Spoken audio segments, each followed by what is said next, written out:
ஹாய்ங்க, வாழ்க வளமுடன். இது நம்ம ஹேமாலயா சேனல். இன்னைக்கு நம்ம வீட்டு ரெசிபி என்னன்னு பார்க்கலாமா?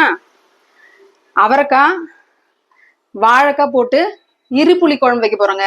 என்ன குழம்பு? புளி குழம்பு கேள்விப்பட்டிருப்பீங்க. இரு புளி குழம்பு கேள்விப்பட்டிருக்கீங்களா? அப்படி கேள்விப்பட்டிருந்தீங்கன்னா கண்டிப்பா எனக்கு அது எந்த ஒரு ஸ்பெஷல்னு சொல்லி கமெண்ட் பண்ணுங்க. இது ரெண்டும் போட்டு இரு புளி குழம்பு வைக்க போறேன். இது கூட பீன்ஸ் பொரியல். வாங்க பார்க்கலாம்.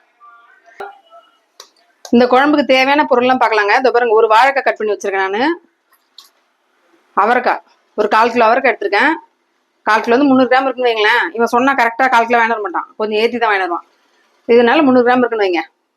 இது கூட இந்த பாருங்க புளி, ஒரு நெல்லிக்காய் சைஸ் புளி. இது வந்து ரொம்ப பழைய புளிங்க, நான் யூஸ் பண்றது ரொம்ப பழைய புளி. நீங்க புது புளி யூஸ் பண்ணீங்கன்னா அதுக்கேற்ற மாதிரி எடுத்துக்கங்க. இது புளி கம்மியா இருக்கும், புளிப்பு கம்மியா இருக்கும். நீங்க புது புளி யூஸ் பண்ணீங்கன்னா புளிப்பு அதிகமா இருக்கும், அதுக்கேற்ற மாதிரிங்க. ஒரு 2 ஸ்பூன் பச்சரிசி தண்ணியில ஒரு 1/2 hour ஊற போட்டிருக்கேன். இந்த குழம்பு ரொம்ப சிம்பிளுங்க. வெங்காயம் தக்காளி எதுவுமே தேவையில்லை. இந்த காரத்துக்கு ஏற்ற காஞ்ச மிளகாய். இந்த காஞ்ச மிளகாய் காரம் கம்மியா இருக்கும். ஸோ நான் ஒரு 20 காஞ்ச மிளகாய், 15 to 20 காஞ்ச மிளகாய் எடுத்திருக்கேன். மொத்த குழம்புக்குமே இது ஒண்ணுதான் காரம். தாளிப்புக்கு கருவேப்பிலை, தேங்காய். இப்போ நம்ம ஃபர்ஸ்ட் இரு புளி குழம்பு பார்க்க போறோம். நம்ம பேச்சுலர்ஸ்லாம் சொன்ன மாதிரி கன்ஃபியூஸ் ஆகுது அப்படின்னு சொன்னாங்கல்ல, அதனால தான் நான் ஒன்று காம்போ பண்ணாலுமே தனித்தனியாக நான் உங்களுக்கு காட்டுறேன். அடுப்பு பற்ற வச்சுக்கலாம், பேன் பற்ற வச்சுட்டேன். இதில் கொஞ்சமாக எண்ணெய் ஊற்றிக்கலாம். 1 ஸ்பூன் எண்ணெய். எண்ணெய் காஞ்சிச்சுங்க. இதில் வெந்தயம் மட்டும் ஒரு 1/2 ஸ்பூன் வெந்தயம் போடுங்க. ஜாஸ்திலாம் இல்லை, இந்த பாருங்க ஒரு 1/2 ஸ்பூன், கொஞ்சமாக ரொம்ப கொஞ்சமாக வெந்தயம், 1/2 ஸ்பூன் வெந்தயம். இது கூட நான் சொன்னேன் இல்லையா காஞ்ச மிளகா, என்னோட காரத்துக்கு ஏற்ப காஞ்ச மிளகா. இந்த காஞ்ச மிளகா காராதுங்க, நீட்டு காஞ்ச மிளகாயில இது காராது. இது ரெண்டுத்தையும் எண்ணெயில் எப்படியே வாட்டி எடுத்துப்போம். நல்லா இது பொரியணும், வதங்கணும். இந்த ஒட்டுமொத்த குழம்புக்குமோ காரம் இதுதான். இது எந்த ஒரு ஸ்பெஷலு, இதோட பாரம்பரிய என்ன அப்படின்னு சொல்லி நீங்க எஸ்டிடி பண்ணி எனக்கு சொல்லுங்க, கமெண்ட் பண்ணுங்க. அதாங்க எஸ்டிடின்னா ஹிஸ்டரி, இதோட ஹிஸ்டரி எனக்கு சொல்லுங்க. இது ரொம்ப ஈஸியான குழம்புங்க, எதுவுமே தேவையில்லை. வெங்காயம் தக்காளி எதுவும் தேவையில்லை, காய்கறி போட்டு செய்யறது தான், வேற ஒன்றும் இல்லை. பொரிஞ்சது போதும். இதில் மிக்சி ஜாருக்கு ஆட் பண்ணிக்கணும். இப்போ நம்ம அரைக்க போறோம். எண்ணெய் இல்லாம வெறும் வெந்தயம் மட்டும் ஆட் பண்ணிக்கலாம்.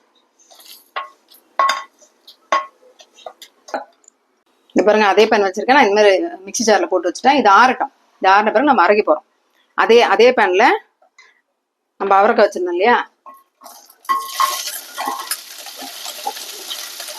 நான் ஒரு 1/4 கிலோ அவரைக்காய் எடுத்துருங்க. நீங்க உங்க அளவுக்கு ஏற்ற மாதிரி ஜாஸ்தி எடுத்தீங்கன்னா அதுக்கேற்ற மாதிரி இந்த பொருள்லாம் ஜாஸ்தி பண்ணீங்க, கம்மி பண்ணீங்க. இந்த அவரைக்காய், ஒரு வாழைக்காய், நாட்டு காய்கறி எதை வேணா எடுத்துக்கலாங்க. நீங்க நான் அவரைக்காய் வாழைக்காய் எடுத்துருக்கேன். நீங்க நாட்டு காய்கறி எதை வேணா எடுத்து இதை பண்ணலாம், இந்த குழம்பு பண்ணலாம். நல்லா இருங்க, சிம்பிளாகவும் இருக்கும். டக்குன்னு டெய்லி நம்ம சாம்பார் ரசம் இந்த மாதிரி பண்றதுக்கு பதில் இந்த மாதிரி பண்ணலாம். இது வதங்கலாம் வேணாம், அப்படியே இது கூட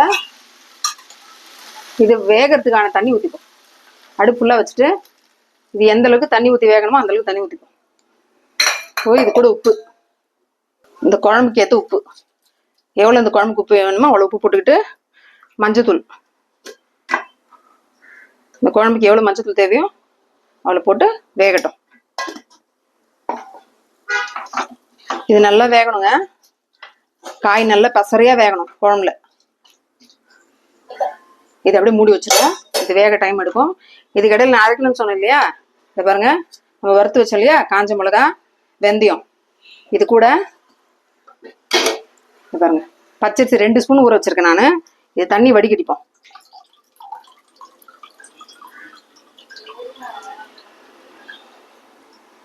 தண்ணி வடிகட்டு இந்த பச்சரிசி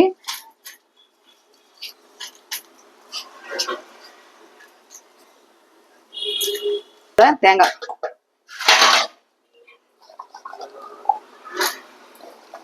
குழம்புக்கு தேவையான தேங்காய் ஒரு 1/2 மூடி தேங்காய் வைங்களேன்.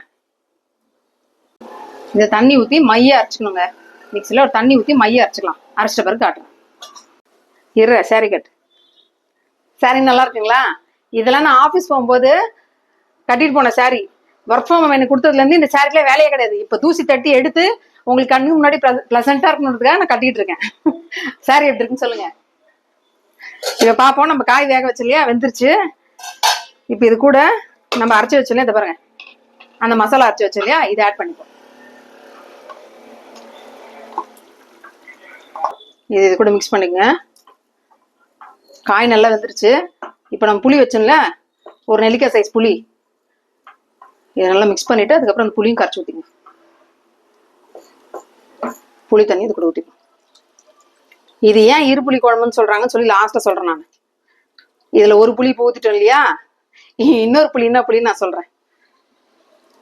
இது மறுபடியும் சொல்றேங்க, இது பழைய புளி, ஸோ புளிப்பு இருக்காது, அதனால நான் இவ்வளவு போடுறேன். உங்க புளி புதுசா இருந்துச்சு அப்படின்னா நீங்க அதுக்கேற்ற மாதிரி அட்ஜஸ்ட் பண்ணிக்கங்க புளியை. அதனாலதான் இது வந்து கலர் வருங்க, டார்க்கா கலர் வரும், தவிர புளிப்பு ரொம்ப கம்மியா இருக்கும் இந்த புளி. இந்த பாருங்க, தண்ணி தேவையான தண்ணி, எந்த அளவுக்கு உங்களுக்கு திக்னஸ் வேணுமோ கன்சிஸ்டன்சி வேணுமோ அந்த தண்ணி ஊற்றிட்டு அப்படி மிக்ஸ் பண்ணிங்க. இது கொஞ்சம் கட்டி ஆகுங்க, ஆனால் நல்லா கலரி விட்டுங்க. தண்ணி அட்ஜஸ்ட் பண்ணிங்க, தேவையான தண்ணி அட்ஜஸ்ட் பண்ணிட்டு இப்போ இது ஒரு கொதி வரட்டுங்க, மூடி வச்சிடலாம். நம்ம இது ஒரு கொதி வரணும், அப்படியே மூடி வச்சிடலாம். பார்ப்போம். பாருங்க, குழம்பு கொச்சிருச்சு, போதும். இப்போ இதுக்கு ஒரு தாளிப்பு பண்ணிக்கணும். இந்த பக்கம் அடுப்புல மாத்திரணும்.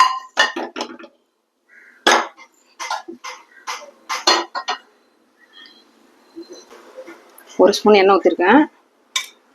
மொத்தமே இது 2 ஸ்பூன் எண்ணெய் தாங்க. இது கொச்சிருச்சு, போதும். நம்ம அடுப்பு ஆஃப் பண்ணிடுவோம். நான் அடுப்பு பற்ற வைக்கல, அடுப்பு ஆஃப் பண்ணிட்டேன். இது ஆறட்டும், லைட்டா ஆறட்டும், நம்ம தாளி பண்ணுவோம்.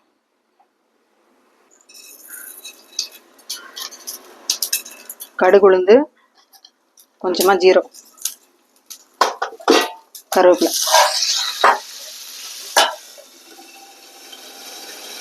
இந்த பாருங்க, நான் எனக்கு திக்கா வேணும்னு சொல்லி நான் இந்த அளவு திக் பண்ணியிருக்கேன். நீங்க வந்து தண்ணியா வேணும்னா நீங்க அதுக்கேற்ற மாதிரி தண்ணியா வச்சுக்கோங்க. இந்த பாருங்க, நான் திக் பண்ணியிருக்கேன். இப்போ இது ஆறட்டும். அடுப்பு ஆஃப் பண்ணிட்டாவே போதும், ஆறணும்னு இல்லை. இப்போ பாருங்க, நான் அடுப்பு ஆஃப் பண்ணிட்டேன். அடுப்பு ஆஃப் பண்ணி ஒரு 2 நிமிஷம் ஆகுது. இதை பாருங்க, ஒரு கிளாஸ் மோர், தயிர், ஒரு 3 ஸ்பூன் தயிர் எடுத்து மோர் அடிச்சு வச்சிருக்கேன். இதை அப்படியே ஆட் பண்ணுங்க. பாருங்க, தாளிச்சதை எடுத்து அதையும் இது கூட ஆட் பண்ணுங்க.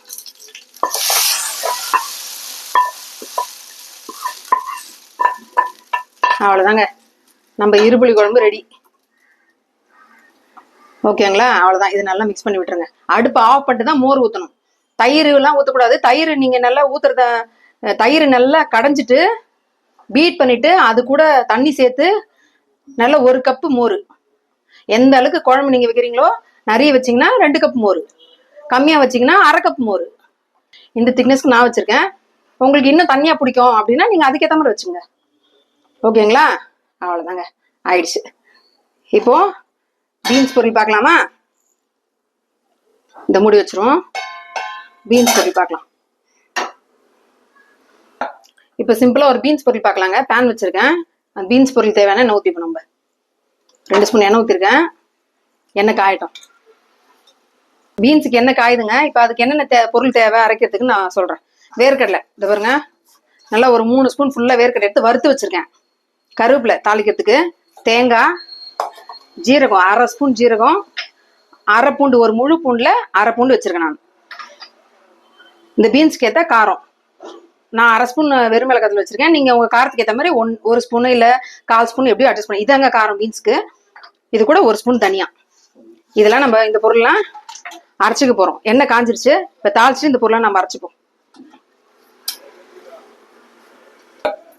கடுகு ஒரு 1/2 ஸ்பூனு, உளுத்தம்பருப்பு ஒரு 1/2 ஸ்பூனு, கடலைப்பருப்பு ஒரு 1/2 ஸ்பூனு. அது பொரிட்டோம். இங்க பாருங்க, அதுக்குள்ள இதை பாருங்க, நான் சொன்னேன் இல்லையா, தனியா 1 ஸ்பூனு, இது கூட வெறும் மிளகாத்தூள் ஒரு 1/2 ஸ்பூனு, 1/2 பூண்டு, ஒரு முழு பூண்டுல 1/2 பூண்டு எடுத்துருக்கேன், 1/2 ஸ்பூன் ஜீரகம், இது கூட இந்த வேர்க்கடலை,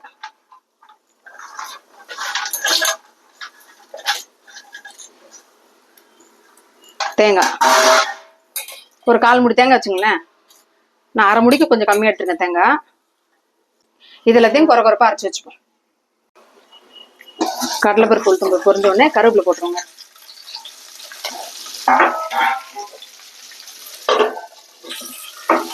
இது பொரிஞ்ச உடனே பீன்ஸ் பாருங்க, நான் ஒரு 300 கிராம் பீன்ஸ் வச்சிருக்கேன். இதை ஆட் பண்ணிடுவோம்.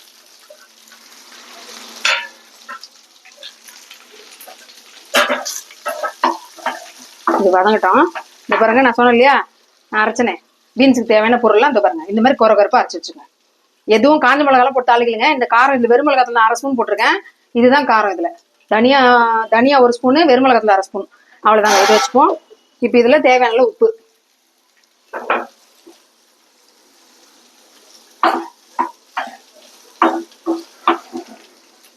இந்த பீன்ஸ்க்கு எவ்வளவு உப்பு தேவையோ சால்ட் உப்பு. மஞ்சத்தூள்,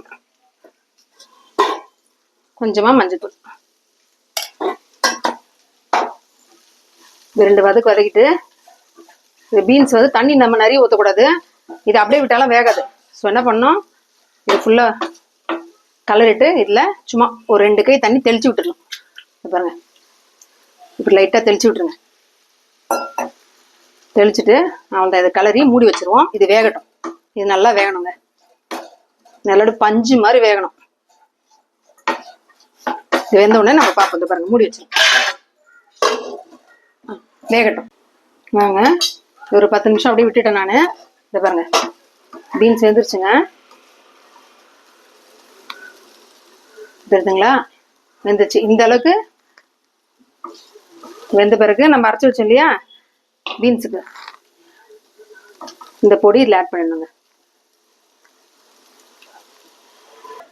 இந்த பொடியில் ஆட் பண்ணி, தேங்காய் இருக்கிறதுனால அது அப்படிதாங்க கொஞ்சம் கட்டி முட்டியமாக இருக்கும். நீங்கள் இதை அப்படியே இப்படி உடச்சி விட்டுட்டு கலரி விடணும்.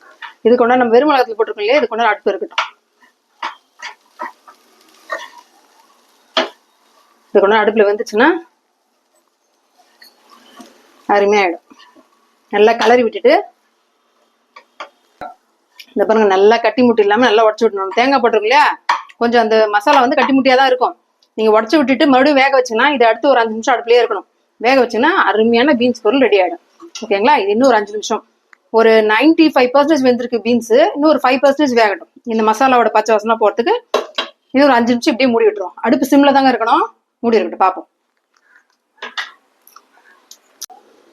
பாருங்க, முள்ளங்கின்ற பாருங்க,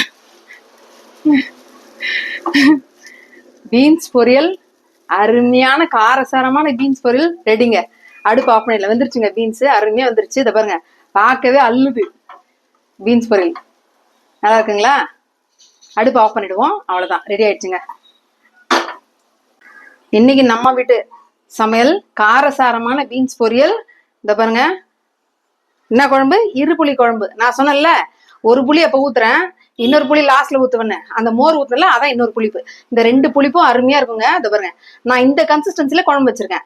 நீங்க இந்த கன்சிஸ்டன்சி அட்ஜஸ்ட் பண்ணிக்கலாம். அரிசி 1 ஸ்பூன் கம்மியா போட்டுக்கலாம்.